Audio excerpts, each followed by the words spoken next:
Noorin nyo to guys, mapapawaw kayo. Grabe, nahuli ni Kuya. Ang laking isda. Pero hindi ko alam kung anong isda, kung anong klaseng isda yan. Kasi hindi na mabuhat eh.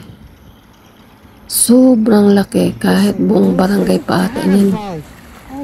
Muntik pa si Kuya malunod mo. Dinala ng isda. Oh, grabe. Ilang kilo kaya yan? Sobrang lapad. Sobrang laki. Ang haba pati yun. Oh, wah. Hindi na mabuhat ni Kuya.